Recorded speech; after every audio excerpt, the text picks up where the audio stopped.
Hey, I'm Dr. Amy. It's time for another Tuesday tip. So this month we've been talking about methylation, which is basically in the foundational level of your health. This isn't a disease process. It isn't something your doctor will ever look at. This is just part of what makes you run as a human. And when it's unbalanced, that creates symptoms. Even though it's not a disease, it creates symptoms. So I want to talk about causes of methylation imbalance. There are three big ones. One is the MTHFR gene variant. And that you've heard me talk about a million times. It's kind of my pet thing. So MTHFR gene variant, which approximately 50% of the US population has, leads to methylation dysfunction, which is why it's so impactful. Other things that can lead to methylation dysfunction are folic acid overload. So folic acid is the synthetic form of folate, and it has the unique property of being very, very clingy with receptors and also being very slow to transform into active forms of folate. So what can happen is it just hangs around, blocking up receptors, not doing anything, and not allowing folate to be processed. And that can lead to something called pseudo-methylation deficiency or pseudo-MTHFR. And there's research around this. This is actually a problem.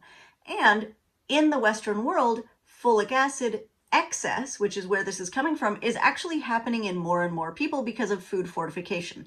So all of our grains in North America, wheat especially, is fortified with folic acid, and that's mandatory. So anytime you buy bread, pastries, pasta, cereal, flour, even if you're making your own bread, it has folic acid in it. And if you're doing that and a multivitamin or a meal replacement or like a diet shake or an energy bar or something like that, then often you're getting way too much folic acid for your body to handle. And so you get into this methylation dysfunction and start having symptoms for what seems like no reason, right?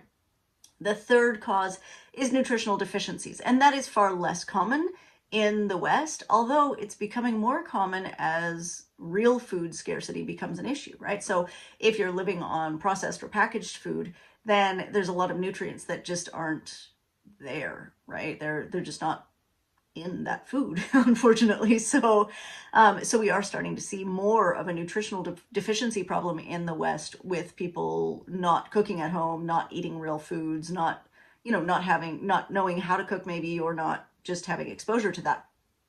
So those are the three main causes.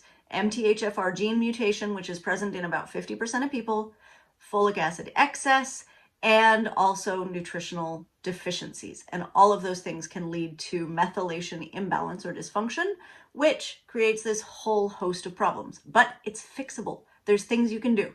So check out the website, tohealthwiththat.com, tohealthwiththat.com. It is also in the show notes, the link to the website, etc., etc. So you can check it out. There's resources that you can use. There's lots of free resources. I encourage you to consider taking a look at your own methylation or take the methylation quiz. See if it's actually an issue for you. Okay, Tuesday tip.